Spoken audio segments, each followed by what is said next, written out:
Anderson here with Aortic for this week's Week in Review. For those of you that don't know what we're doing here, we are going over some of the posts that we put up last week on our Facebook page and on our website and giving you guys an opportunity to interact, kind of share your opinions and your thoughts, pose some questions or what have you in the comment section below.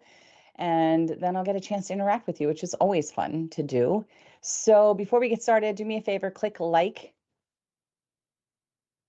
click subscribe, and click that bell. And the reason for the bell is so that you're notified every time we have a live event, whether that is a survivor sharing their story, whether it's somebody sharing their follow-up in our series called Where Are They Now, whether it's somebody going live with me, a clinician or someone else that has value to the company, to the community, and we're just talking and you have a chance to ask questions. It could be our cooking show. It could be our Qigong show, a chance for you to relax. There's so many different things that we do. You want to be able to be notified so that you don't have to rely on your memory so hard to let you know what we're doing. We have a lot of shows every single month. And so click subscribe, click the bell, and you'll be notified. And let's get started. All right, it's Medical Monday, you guys. We've got Kiana doing her post this week, and it looks like what we're talking about is minimally invasive aortic surgery. All of the information that we do here on Medical Monday or Topic Tuesday are presented to us from med students or from residents. We love that. We appreciate them, and we appreciate the fact that we're able to help them on their journey towards getting into medical school or completing that residency. So the surgery theme has been the theme for a while this month. And again, right now we're going to talk about invasive, I added the LY, invasive aortic surgery. So in the last few weeks, which I haven't been here, I don't think for the last few weeks, which is why this seems like such a foreign topic to me. It looks like we've discussed some of the more common traditional open approaches to surgery on the heart and the lungs via sternotomy, which we're all familiar with if you've had a dissection or you've had open heart surgery, or thoracotomy. So make sure to go back to those posts as a point of reference, kind of like a refresher before we dive into the minimally invasive approach in this post. Okay, so cardiac surgery is typically thought of as one of the most open and invasive forms of surgery. It's a large access that's typically needed to repair issues with the aorta or with the heart, and that sits behind the sternum. And it also sits behind the rib. So you can imagine while your skin feels like it's awfully thin right here, there's a big area you need to go through to get to the organs that are necessary to do work on, such as the heart or the aorta.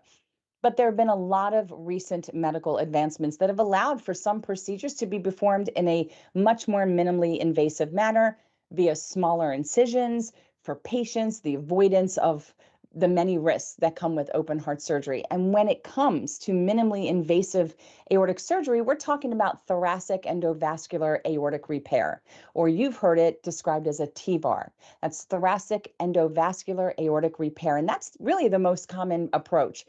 Sometimes these procedures, though, they're going to be done in collaboration with vascular surgery colleagues. In patients who are suitable candidates, the TEVAR is often favored over an open heart surgery because there's a lot of reduced risks with a minimally invasive approach and a lot of quicker recovery times. And so right by now, we're pretty familiar with the basics of the aortic anatomy, the aorta anatomy. I would think so. It's July. We talk about it multiple times a month, right? Aortic aneurysms, dissections. Feel free to refer back to some of those Medical Monday or Topic Tuesday posts for a quick review if you want some reference when it comes to the aorta and its different zones. TEVAR is mostly common for repairs of aneurysms and repairs of dissections of the descending thoracic aorta. You're not going to usually do a TEVAR if it's ascending, because the ascending involves heart and lung machines and a lot of big stuff. But even in an open heart surgery scenario, don't believe anything that you read where people say their heart was cut out and placed on top of their chest. None of that happens. That's like videos, that's movies.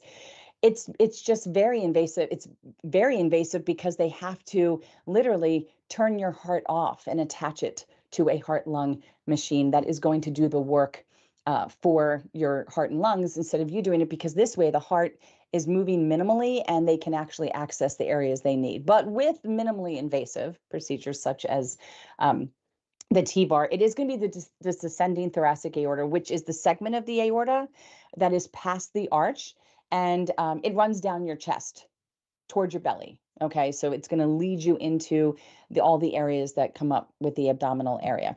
But prior to receiving a T-bar, patients have to go through this whole workup, just like you would for anything else. But because we really need to know, as not we as physicians, as if I'm a physician, because I'm not, the medical community needs to know if you're going to be a suitable candidate for a T-bar. So it's not just a simple walk in the park. There is, you do have to be able to pass the tests to be considered suitable. So a number of imaging tests are going to happen. That's going to happen first. That's going to ensure that your aorta has enough space in your vessels so that the catheters can actually go up endovascularly, either through the groin or through the wrist. I guess we're going to learn about that right now, but there has to be enough space in that area to go up and reach the thoracic aorta. That's important, and also assist with selecting the appropriate size and type of stent grafts. We need to know that that can actually fit in your arteries. In general, the basic steps of a TEVAR involves gaining access to the damaged segment of the thoracic aorta with a guide wire. So it is a catheter that goes inside that has a guide wire that leads that catheter up to where you need to be. It's a small incision in your femoral artery. So that is the upper thigh region in the groin. So for this surgical procedure, it does say here they are going to utilize access through the groin. Some of the other procedures that are just checking out to see what the heart looks like a cardiac cath, that can go in radial, and that would be your wrist. So this is going to go in through the groin. Using fluoroscopy, which allows for real-time videos. It's right up on the screen. And a lot of times, some patients are not 100% sedated like you would be with propofol or general anesthesia. You kind of have an opportunity of being a little in and out. Whether you remember it is individual case, but I remember having someone go up my femoral artery, and I can remember seeing the screen, and you can see things happening in real time. And so basically that allows physicians to see smaller vessels and other internal structures. And the catheter is inserted inside the vessels and over a guide wire with the stent graft that will be placed into the damaged area of the aorta. So you have this catheter inserted over the guide wire. So the guide wire goes in first, and then a catheter comes up second, and that's going to help in the deploying of that graft. So after confirming with imaging that the correct area of the aorta has been accessed, the stent graft is deployed. It expands to sit against the walls of the aorta and provides a stronger structure for blood to flow through. So let's take a look at this a little bit. So this is giving you an idea of how the TEVAR is done. So we're talking about, this is the area you see right here. This is the area of the descending thoracic aorta that has a pretty substantial aneurysm right here. Okay, so instead of cutting through and doing a sternotomy to repair that, you can, if you qualify, go up through the femoral artery right into the aorta, okay, because it's coming in through the groin, right up through the aorta right here. They're going to put that guide wire and then insert, here's your guide wire right here. That came in first. That's the white tube right here. And then they put that catheter in, which is the green tube, okay? This is your aortic aneurysm. This is your heart. This is your vessels. This is the ascending, the arch into the descending thoracic and abdominal. So what's going to happen is the stent is going to go in through that catheter. They're going to pull that guide wire out. It goes in through the catheter, and here is where the stent graft is deployed. See that? Stent graft is deployed inside the aorta, and then it is expanded. So look how it's pulled down into place, and the wire comes out and the catheter comes out. So the wire is actually in, the catheter goes in, the stent graft goes in, you pull down the stent graft, and then your wire and catheter comes out, and here it is in place where it needs to be inside the aorta, and it reinforces that aneurysm. So that is the overall concept of a TEVAR, and you can actually check out a video on this post, which will show you the overview and answering some of the common questions that patients have about TEVARs. Not all types of aortic aneurysms are going to be suitable for a TEVAR. However, it is important to consult your provider and medical team to determine if you are an appropriate candidate. If you have any questions or comments about this, don't hesitate to send us an email at info@aortacope.org, and we will go ahead and forward that on to some of the many physicians that work with us to have it answered appropriately and accurately. And this is from Kiana. She's a third-year med student. So thank you, Kiana. Love having that visual to get a good sense of what a minimally invasive surgical procedure looks like through the TVAR in order to help basically secure that aneurysm and reinforce it. And that's your Medical Monday. All right. Who's with us? Who is with us today? Well, Is it let's say quiet? hi to Christina. She's Hi, here. Christina. Hi, Christina. Everybody else is being shy. They're either being shy or people are just enjoying their summer vacations. It's that time of year. It happens. It's fine. It's actually cooler today in Maryland. It's not like ungodly. You walk out and you're a body of sweat. It's actually cooler. It's nice. All right. Moving on to topic Tuesday. This is from Cy, another med student. Love that. Let's get into the topic about ventilators. It can be very scary, especially for those of you who have had open heart surgery or you've had a procedure where you read in your medical record you've been put on a ventilator or a breathing machine. It's hard to rectify that because we've seen it so often on TV shows and medical shows, and it just looks scary. Especially during COVID, not a lot of people were coming off of ECMO and some other types of ventilators. So it's just super scary. So we're going to take the fear out of that and we're going to give you all the factual information. These machines are a standard part of surgical care, particularly in cases that involve heart and the aorta. But what exactly is the ventilator and why is it so important? So here it is, scary looking machine, breathing machine, tons of tubes, right? So a ventilator, sometimes referred to a mechanical ventilator or breathing machine. It's a device that actually assists individuals in breathing when they're unable to do so on their own. Okay, it's most commonly used during surgeries that really require a lot of anesthesia, general anesthesia. And you might see it in people that are in intensive care units or ICUs, or sometimes just if somebody's lungs are just a little too weak to function properly, they're going to put somebody on the ventilator. And as a result, the ventilator actually ensures that the body receives enough oxygen and eliminates all the carbon dioxide. And this is really critical for organ function and recovery. So how does that ventilator work? Okay. So ventilators are connected to a person's airway through this process called intubation. And I'm sure many of you have seen this at some point in time. I'm going to intubate on ER or some medical show, right? A very flexible tube is going to be inserted down into the windpipe or the trachea that sits next to the esophagus, which is where your food goes and your water goes. This is the windpipe or the trachea, and it can either go through the mouth or through the nose. There's a couple different ways. Once it's in place, the ventilator delivers the oxygen, rich air into the lungs, which we need, right? And it supports sustained respiration. It removes all the carbon dioxide or CO2 and ensures proper respiratory parameters. And these settings on the ventilator can be adjusted depending upon the patient's condition, whether they need full breathing support or just a little bit of assistance. And they are adjusted as you begin coming out of sedation. They kind of go hand in hand. So why are they used during aortic surgery in particular? So aortic surgeries, including repairs for a dissection or an aneurysm, they're major procedures, right? They're major procedures, and they're typically performed under general anesthesia. And while you're under general anesthesia, your muscles, including the diaphragm, right, including anything that's responsible for breathing, they're actually temporarily paralyzed. So you cannot breathe on your own. These have to be used. And so the ventilator kind of just steps in to help maintain breathing, and very important function in living, right?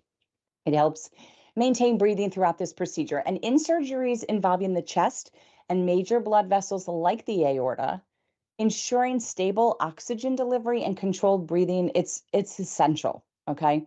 Any interruption in oxygen supply, like during a critical operation, can have serious consequences for your health, for your brain, and for other vital organs. So overall, just so that you know, so it's not as scary, this is very normal. This is part of a process. Ventilators are essential tools. They kind of make major surgeries like aortic surgery, it makes them possible and it makes them safe. So while it sounds scary, it's just a regular piece of the puzzle. Doctors aren't afraid that they have to put you on it. This is part of what's going to make this successful. They support the body during times when it can't sustain natural breathing, when it can't do its own level of breathing, when it can't do the work it needs to do. And it ensures that oxygen continues to flow. right? And that carbon dioxide is removed, which is what we do every day while we're breathing.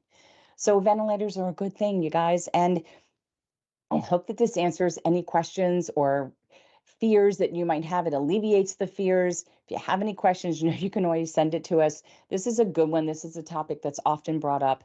I think we're going to start a series called Fallacy Fridays or False Fridays or something to address some of the bizarre things that we hear mentioned in the community that people think or believe happened to them, or they're just their memories or misunderstanding sometimes things that they think have occurred, or they're just scared of things that they've learned, and we're just going to knock it out and just bring it to you, factual statements and scientifically backed, proven statements, just to help alleviate the communication that goes on, and to make you feel more comfortable with understanding everything that goes on when it comes to aortic disease. So that's your topic Tuesday, and we thank Cy. It was a great post. I love having an opportunity to learn more myself. So topic Tuesday, there it is. Dan All has right. joined the chat. All right. He Hello. says, when the medical team pulled my breathing tube out, I reached out and grabbed the nearest ventilator mask, put it to my face, and I said, Luke, I am your father. I wish somebody was recording that. That would have been awesome. I can remember, well, so my father told me that I was making motion to handwrite a note. So he handed me paper and pen, and I wrote down, am I breathing? Am I alive? Am I okay?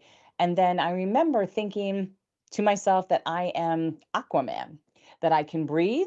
And I can remember the sensation of breathing on my own or not breathe. And somehow I'm still breathing.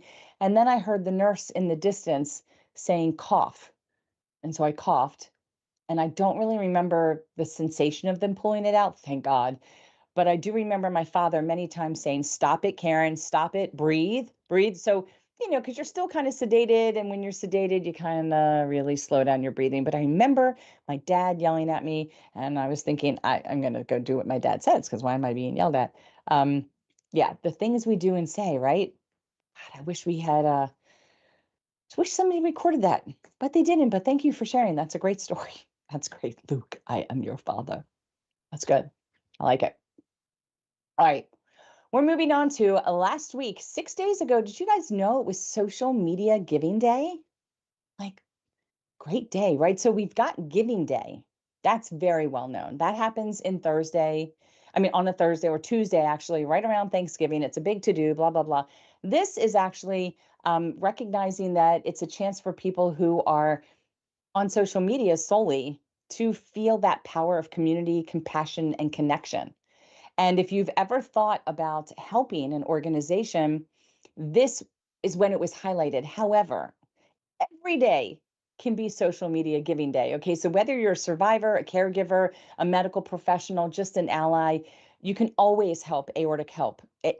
Help aortic help. God, today feels like Monday. Can always help aortic hope, spread awareness and hope to those that are affected by aortic disease. So that you do it any day. Do it today. Go click the donate button, right? You can do it today. Here's how that you guys can help at any given moment. Share our posts, like our posts first, share our posts.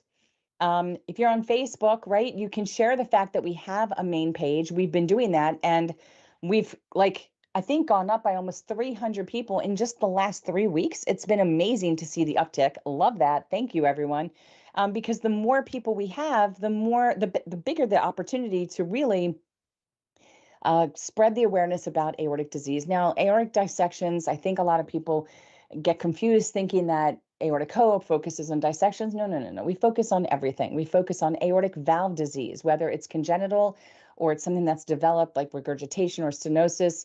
We focus on aortic aneurysms anywhere in the entire aorta. We don't focus on just one or two or three zones. We got the whole thing, and as well as dissections, because that is a repercussion of not being able to manage the disease element if you had an aneurysm, or if you had something like a bicuspid valve, or if you had some genetic part and you didn't even know and you didn't have any of that, right? So more people that are part of the page, the better the chance that other individuals are able to find us and receive the support and resources that they need. So share these posts and like them. Donate if you're able. There's a big, huge donate button right on where do I get my cursor? Right here on our website. There's an area where you can be connected to donate via Facebook. They're everywhere. They're easy to find. Tag a friend who inspires you if you know another community member, right? Or just a friend, even if they're going through their own health issues and it involves open heart surgery, they might have an opportunity to learn a little bit from our community on how we deal with recovery and management. And tell your story. Give us your story. We're going to talk about that a little bit later. So your support helps us to continue to heal. It helps us connect individuals one beat at a time. And every act of kindness really echoes further than you will ever know. So thank you. We did great on Social Media Giving Day. We did have quite a few fundraisers pop up and donations and just overall awareness being spread. So thank you. And just keep it going. Keep it going every single day. We love this and we love you. Thank you. Okay, we're going to move Molly on. has joined the Total chat. different. She Hey, says, Molly. "Hi, Karen." Hi, Molly. All right. We have a welcome. We have a new volunteer with us. Dee, I think it's Reet or Reety. Oh, I hate butchering people's names. Riete. Oh, thank you. Riete. I missed that as an option altogether. Didn't even cross my mind, and I think I probably knew that.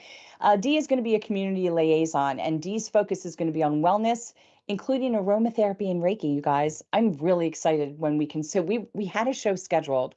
But Dee is also an actress, so she got hired for like a 6-day acting job on the day that we were supposed to do this show with her. So we're rescheduling her. It's fine. I'll talk about that in a minute. But Dee is a spiritual teacher. So she's a facilitator, an author, certified aromatherapist, which I didn't even know you could become certified in that. And she's a Reiki master with over 20 years of practice and teaching experience, both in the United States and Brazil. Very exciting. She's the founder of the Wellness Training Institute, where she's been she's been integrating holistic approaches. I almost said holistically. I'm telling you, like my it's not connecting. All right, since a very young age, she learned that a body can heal with alternative medicine and a positive mindset. Now, I say that because I don't want people to jump and start barking at me like, oh, so if I just thought positively, my aneurysm will go away. No, that's not how that works. Um, but I'll tell you, Johns Hopkins has a very big integrative medical department. They are huge supporters of integrating Western and Eastern medical philosophies. And this would be considered more of Eastern philosophies that we're talking about here. So integrating that holistic approach, and using alternative medicine and more of a grounding positive mindset, it can help in some ways. Is it going to heal an aneurysm? No, it's not going to heal an aneurysm. But is it going to de-stress you so that maybe your blood pressure isn't as high or possibly your heart rate goes down? Sure. Are those all positive things that can help in hopefully prolonging growth? Yes, but there's never any guarantees, but they're all good things. These are not things that would hurt you, but all things that you should talk to your physician about and make sure that they're on board with you integrating. So she is so excited to be able to share her specialties with the community in hopes of helping others ground themselves, right? And reduce stress. Something I just totally mentioned without reading ahead. Um, this post went up before I realized she was acting. But let's go ahead and welcome Dee. And I'll tell you, the first class is going to be a Wellness 101. And this is going to talk about what is aromatherapy? Like, what does it mean? We're going to introduce a lot of aromas to you. We've talked about this before. We do have something on our resources page about utilizing your five senses to ground. And aromatherapy is a portion of that, obviously, because it's part of scent. And then there's going to be a series of private classes for free that you can sign up for, where we can talk about I believe it's private. I could be wrong. These could be public. I'm getting them confused with the Reiki. No, these might be these are public. So with the aromatherapy, these are going to happen on YouTube, and it's blending. So it's kind of like the Aortic Kitchen, but of blending aromatherapy oils. So think about this.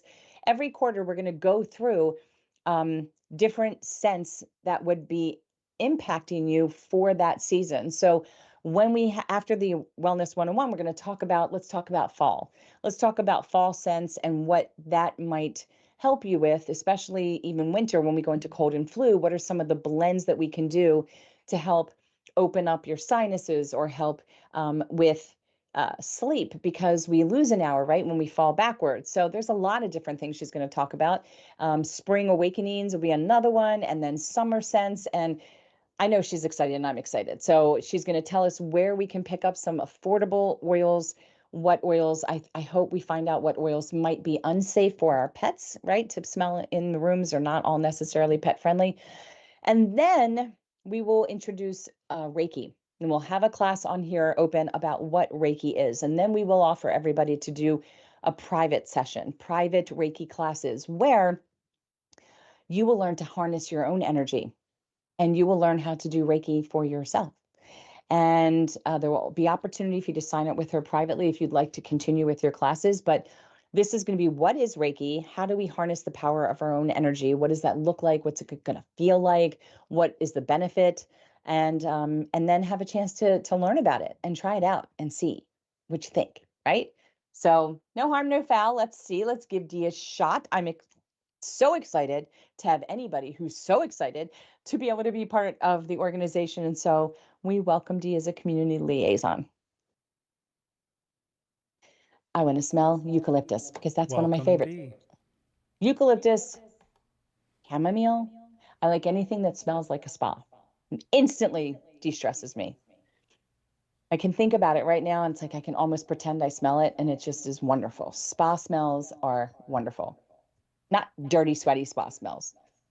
Delicious spa smells. They're so good. Just saying, if you're not a spa person, you should become one, and you should check out the spa smells.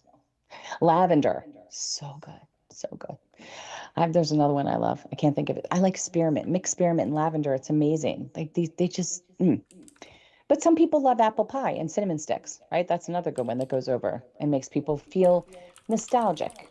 But it's a true thing. When you smell things, you feel things. So obviously, right? That's why integrative medicine wants people to get involved with this, because it's like scientifically proven that it connects things in the mind. So, all right, Right on. that moves us. Well, Yeah, so Dan has been yeah, sharing with us that he's producing his Survivor story with music. He bought rights and everything. I'm curious to see how this goes. Molly yeah. says, looking forward to it with music too. Can't Tom has wait. joined the chat. Hey, Dan Tom. asks, does anyone know of restrictions for swimming depths or those of us who were repaired? I don't mean deep dives, maybe 3 meters, about 10 to 12 feet max. I want to say that one of our more adventurous survivors was told he could only go 30 something feet down. So they do not recommend anything that's scuba and anything that's going to I'm aware. I'm aware. I'm cause you letting you know that to he's already done this decompress. Yeah, with his with his right. physician's Sure. Yeah. If consent. you work Yeah. with your physician, if this is what your body's used to, yeah, then you can work with your physician and figure that out. I mean, there are people often ask the opposite, like how high of elevation can you go? And the answer is people Yeah. live at higher elevations always. So as far as the depth, that's really something you have to talk to your own physician about. Well, Everybody would be different. it's math. It's Yeah. every 9 feet is an atmospheric change, Yeah. and Yeah. that's why that's 3 atmospheric changes. I'll tell you what, when I'm in the deep end, when I do swimming, I can already feel pressure on my chest and I Mm-hmm. haven't gone under. So Mm. everybody's going to feel different. There's no way I would ever try to dive down into the deep end. It would be horrible. Um, Well, so Christina everybody's says different. this appears interesting. She's got it noted on her calendar. So yeah, I'm Okay. curious to see how her Very wellness good. tutorials will come. That'll be great. Yeah. Great. I'm excited about it. Yep. All right. So we're moving on to Feel Good Friday. And this is such an interesting topic. Like, do you ever wonder how how it's just so infectious if you walk by somebody and you hold the door, or they smile at you and they say thank you, but they smile, how different that is than them just looking down and saying thank you. There's something about a smile that is so simple and yet so powerful. So whether it's a grin, like at your morning coffee, like in your coffee house place, right? Or spontaneous laughter in a Zoom call, just that serene, happy place look, it just kind of shares joy. And I didn't give this post as much thought as I'm starting to give it now, but it's true. And it's funny because I was someplace the other day and some guy said something to me, commented about what I was wearing. I don't know. It was benign. And then he said, I'm really happy I got to see you. I've never heard anybody say that to me before. And that just left me in stitches. I was like, I don't know if that was a line, but whatever it was, I've never heard anybody say, I'm really happy I got to see you. And then he just left. And I just thought, that just, whatever mood I was in, it was gone instantly because I was just chuckled over that. I really was. Um, so I think there's just something really interesting about a smile, about a friendly nature of someone that genuinely the reaction is pure. Whether that what they do is genuine or not is, I think it's inconsequential, but I think it becomes infectious. I mean, I can be in a room with somebody and they're cracking up, when people lose it, like lose it, wheezing, and inevitably you're going to start to laugh. You don't even know what you're laughing at other than laughing at them that they're losing it.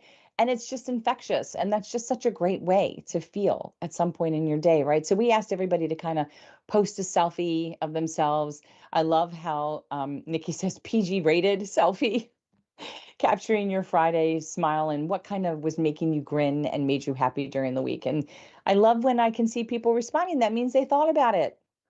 That's great, right? Takes away all the noise and stress. Okay, let's go into Think Aorta, Think Family. This is a campaign that was the brainchild of Dr. Ben Udelman, honestly, who's part of Think Aorta US and also provides some direction for us here at Aorta Cope. And Think Aorta, if you didn't know, is an initiative that was started from our friends at Aortic Dissection Awareness UK and Ireland. Actually, I learned specifically it's from their Aortic Dissection Buddies group. So it's like an even smaller group. They were coming up with something. They wanted to come up with something um, to talk about with people to make it simple. And Think Aorta was what was created. And I didn't even know this story. I was just so stunned when I heard it. And it kind of stuck and became an initiative. It became a huge thing. And in 2019, Ben and I were talking with Gareth about how we could be a little bit more proactive in nature and teaching medical physicians and emergency room physicians and EMTs about the importance of thinking about the aorta when you're faced with a patient with undiagnosed chest pain. And so Think Aorta US was born and it became a nonprofit in 2021. And I think it was 21 or 22, the Think Aorta, Think Family hashtag was born. And so, really, every organization that that exists that pertains to aortic health, they all think aorta. They do, whether they want to say it or not, but they do. Because if a doctor wasn't thinking about the aorta, they wouldn't have a patient population to serve, whether it was through education or through resources and support or through research. That just is. If nobody was thinking about the aorta, people wouldn't be saved or diagnosed, and there wouldn't be work for us to do. So the key here with Think Aorta, Think Family is that aortic disease runs in family, like this we know, and it's much more common than you think. And so if you're in doubt, you should have it checked out. And as a globally recognized organization, Aorta Cope, we're always so happy to support Think Aorta. Think Aorta US actually created Think Aorta, Think Family. We talk about how aortic dissections are rare. Look, even if it happened to you and it doesn't feel rare and you know other people in the community, statistically they are rare, but aortic disease is not. It's much more common than you think. So we need people in the community to share and learn, or learn and share, I guess would be the right order, about your family medical history. Knowing that history is very, very important. There are some medical conditions out there that could really put you at a higher risk for aortic disease. So it's very important, again, to remember that aortic disease runs in family.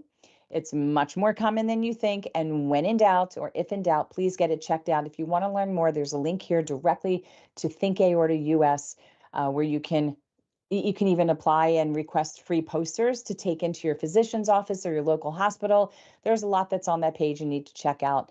And again, we're just so happy to be able to be part of a group of organizations and different medical societies that support this campaign and Think Aorta US in general. Da, da, da, da. Okay, Excellent. yeah, thank you. Thank you. It I'm looks just a reader. like Christina says, Uh-huh. from another meeting, she learned that you can dive, but not deep dive, even though some do anyway with no problem. And Dan rounds out by saying, interesting. It sounds like shallow diving, 12 feet or less, is probably okay with the doctor's okay. That's encouraging. Yeah. I think everything with the doctor is okay because there are It's a people in safe this bet. community that we find that are part of aortic athletes who we fully support. Um, and I love that they were created to answer that question, to fulfill that missing piece for people who are very athletically inclined. We were able to connect that. This Facebook page and all the work that they do utilizing aortic coat, we're able again to connect people, like connecting hearts one beat at a time. We're always trying to connect people to the correct, accurate information. And they had built a very nice, solid community of individuals who just want to stay active. They want to keep that same life they had before. And what they're learning through incredible interviews with some of the top name doctors, Braverman, Churchill, Roselli, there's Prakash, there's so many of them out there who have done research studies and really taken a liking to learning the physiology and the mechanics behind exercise for AD patients, is that you can create this plan with your physician. It's really is an individualized plan. There is no one answer fits all, and I think we always knew that. But with there there there is a way to get into exercise. Of course, you just don't jump right in. You don't go from 0 to 100. But again, utilizing your doctor giving you parameters and talking to you, especially if you want to get back into diving, or you want to get back into skiing, or you want to get back into marathons or hiking. Just work with your physician, right? Tell them what the goals are. Tell them what you're looking to do. Based on your mechanics in your body, your system, they're going to create that plan for you. Doctors want to see you live the best quality of life that you can. And a good doctor is going to work with you to try to make that happen at the best of their abilities and the best of yours. So, yeah, great. I'm glad. I'm glad to know that. Thanks, Christina. All right, we're on to Survivor Series Saturday. I did a big post with a video that I'm not going to show you here because this is enough of me, right? On certain Saturdays of the month, we share Survivor Series. Now, let me clarify when I say Survivor. It doesn't mean from the patient view only. It could be from the caregiver, right? It could be that point of view. And when I say Survivor, I don't mean of dissection only. You're surviving a diagnosis, and don't try to say you're not, because I know if I had been told I had an aneurysm, every day would have been surviving with my fear in my own mind and learning how to live life differently with some restrictions so that I would try not to have the aneurysm grow, right? So you are survivors. um, so all of you are welcome, including individuals who lost loved ones, because your stories are so important, and I don't want anybody to feel like they don't have a place in the community, because they do. The community wants to hear from all of you, right? And we want you to end up being the shining star in someone's life. We want you to submit your story of survival. Um, when it comes to anyone with aortic disease, whether they survived or they didn't, you're the caregiver or you're the patient.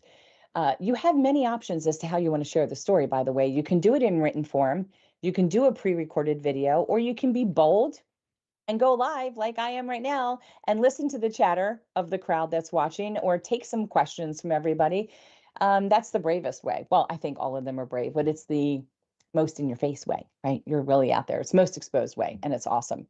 We kind of really want to know about the symptoms that you felt. You go into as much detail that you're comfortable, and that the main reason is because whatever you were feeling and however you were treated if you went to the ER, those are all great educational tools for the clinical community that follows Think Aorta, because they're always learning. Med students are learning. Aortic dissection it's so rare that there are some hospitals that might only get one patient a year or every like 2 years. So when they're faced with it, it's like it's so shocking to them, um, and then they never get to know what happens with the patient, because they don't have it often. They're not doing the surgeries. They're more than likely, life flighting or transferring a patient out. So it's important that they get to learn more stories and become more comfortable with recognizing potential dissection patients and asking those important questions, like tell me about your medical history, or asking the caregiver to relay that information. We're going to share your video or your blog with Think Aorta for those very reasons. Um, it's just very important for people to think about the aorta, and so that's why we need this information. If you're interested, there is a link on this blog. There's also under programs. If you scroll down, you'll see a survivor story. And yeah, after your survivor story has been shared, we still have a place for you, and that's called Where Are They Now? And this series was created many years ago with the goal in mind that um, your story is very important. It is. It's very therapeutic for you to tell, and it's very validating for people to hear. But I'll tell you what's really important is for people to learn, what are you doing now? Like, what's your life been like post diagnosis, post intervention? Like, what's it been like for a caregiver? Have you had a struggle? Have you had bliss and wonderment and gotten to see grandchildren be born? Have you gone to graduations, weddings? Have you hiked up big mountains? Have you taken a cruise around the world? What are you doing? I want to know anything and everything. Life after an event, diagnosis or otherwise, is basically just life living with aortic disease. What's that look like? It looks so different for all of us. Mine's kind of like out there because you see all my pictures. You know about my puppy, you know about my travels. What's it look like for you? So we would love for you to join the Where Are They Now community. There is a post that is up that has that link. Don't test me right now where that link is, unless Josh can throw it in the chat here or throw it up, but we will get that up for you. So join the Survivor Series. If you've already told everybody about your story, we really want to know what you're doing right now, right? Want to get a feel for it. It's a nice comparison. It's great to see people grow and just thrive and not just survive. And the best part is this is just all run by patients for patients, by survivors for survivors, by caregivers for caregivers, right? Everything we do as a community with aortic disease is to provide you with information and inspiration as a community with people with aortic disease, right? It kind of makes sense, like full circle. So that's our Survivor Series Saturday. So Dan's It's a got a lot. comment here. He Sure. says, I really wanted heavy weightlifting. My surgeon and cardiologists agree I can lift up to 5,000 pounds after I'm connected to a fully functional military industrial exoskeleton. Presently Right. $108,000. Yes. I want to see that too. And when you do that, dress in all black, and please say, I am your father Right? while you're Let's doing it. show everyone where to find the Survivor Series from the website. Scroll all the way down, Mm-hmm. and Doo-doo-doo. there's a Survivor Series right in the middle. It says sign Boop. up. Sign up right there. Right there. It's on the footer Yep. of every page that we have. Yep. We need to be able to sign up for Where Are They Now too. Mm-hmm. Yep. All right. Let's move on. We're almost done, I promise you. But guess what? On Sunday, it was National Ice Cream Day. I do love ice cream. I do. And I did have ice cream because I had snuck some with my girlfriends at my house in Delaware. And it was good humor. It was chocolate eclair. And it was the last one I was having in a while because I'm on a mission. But did you know that ice cream consumption is linked to positive mood changes? See, ice cream is healthy for you. It's healthy for your brain. Its sweetness and creamy texture stimulate the release of dopamine and endorphins in the brain. See, another reason it's good for you. These chemicals can help reduce stress, create feelings of happiness and well being. I'm already happy thinking about chocolate brownie ice creams. Like that and pralines and cream are my absolute favorite. Give me something with some almonds in it, a little chunk of brownie or whatever a praline is. I have no idea what that is in the cream with the caramel. So good. But I do love snowballs. I love like black cherry snowball with a layer of marshmallow in the middle and on top. And not a lot of people understand what I'm talking about because you're used to Rita's ice, right? Or Hawaiian ice snowball. Yeah, snowball. All right. So the sensory experience of eating ice cream, including taste and texture, it activates the brain's reward system. And activation can lead to feelings of satisfaction and enjoyment and further contribute to a positive mood. So, the release of endorphins can help counteract the effects of stress, providing a temporary relief or temporary escape from daily challenges. This cooling effect of ice cream, cooling effect, menopausal women, particularly in a hot day, can also be refreshing and calming. Note, there are a lot of what am I saying? Heart healthy options. My God, this is nothing but a blooper reel. What is it going to be like when I read our patient guide? There are some heart healthy options out there. In moderation, ice cream can also be included in a heart healthy diet. Maybe Chef Rob will teach us how to make our own ice cream. I'm going to send him an email. And then we asked everybody to send and submit their favorite ice cream flavor. I've already told you mine. What is yours, Josh? Chocolate. Okay. I was a real big fan of the Neapolitan ice cream so that I could get like Yes. chocolate vanilla, chocolate strawberry. Yes. Yeah. But I hear you. evidently, I would start to get angry with my brother as he ate all of the vanilla. You're both like trying to fork it out, chunk it out to get out Oh of no, it. he would just Then, eat the entire column oh of my gosh. vanilla.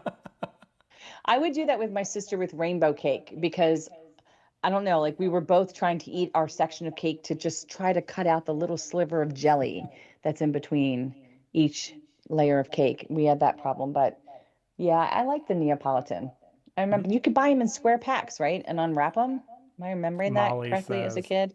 peanut butter and chocolate. LG, join the chat. Chocolate mint is the best.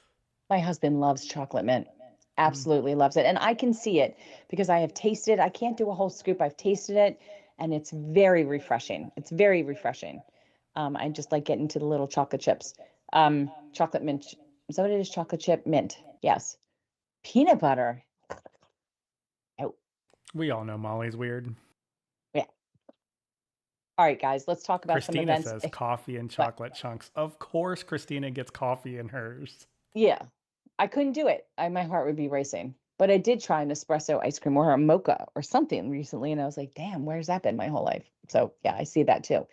All right, guys, we have a caregiver connection tonight at 8 p.m.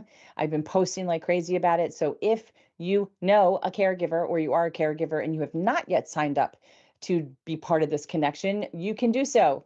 You can go to the events page, click on the link, and it takes you right to the registration form. You only need to sign up once, and then you will be notified via email with a link to join all of the future caregiver connections. There's 3 a month. Same thing goes with our support group meetings. Um, we have Qigong on Sunday, of course. We've got Week in Review with myself next week. And then we have a live event coming up, you guys, on Monday, the 28th. It is Navigating the Disability Process. This is a very popular one, and it's very important. There are a lot of people that are still waiting to be approved, a lot of people that actually want to begin the process. And right now, there's not a lot of staff that are able to process everything. And it's been like this for a very, very long time. The backlog of paperwork, I mean, this has been going on for, years, over 10 years that there's been a delay and a lag. Some people are lucky and they do get approved right away. There's very certain circumstances for that. But really, these attorneys are going to take you through what is the process. Well, first of all, what is Social Security disability versus Social Security insurance, I think is what SSI stands for. Um, what does it take to apply? How can they help you? And when you're approved, what does that mean? What's that look like for you? How you're going to need to get in touch with Medicare. We're not going into a whole Medicare meeting. We can do that another time. But then there's questions about payouts. If you have children, what does that look like? Can you work? Of course you can. It's highly encouraged. Don't be afraid to work. All of these things, again, just kind of cutting down to the basics of what is factual, how can they help you. You do not pay attorneys up front. So if you're considering wanting to work with anybody from Doherty Chelling, Keenan Associates, there's no fee. They take from what you're awarded as a standardized payment that does not fluctuate across the country. It is standardized, federally controlled, and they are paid when you receive your payout. It goes directly to them. So they're not going to work on your case if they don't think that they're going to have a shot at winning this for you. So join in. There's a lot of questions I know people are going to have, and we'd love to have you. That is the 28th at 6 p.m. And then we have our Women Inspiring Support and Empowerment with Aortic Disease. It's our women's only hangout support group. I mean, I don't know what you would call it. You need to go and check it out. We just had a doctor with us the last month, and it was great. Talked a lot about women's issues when it comes to health and the impacts of aortic disease. And that is on the 28th at 7 p.m. So, yes, I got one right after another.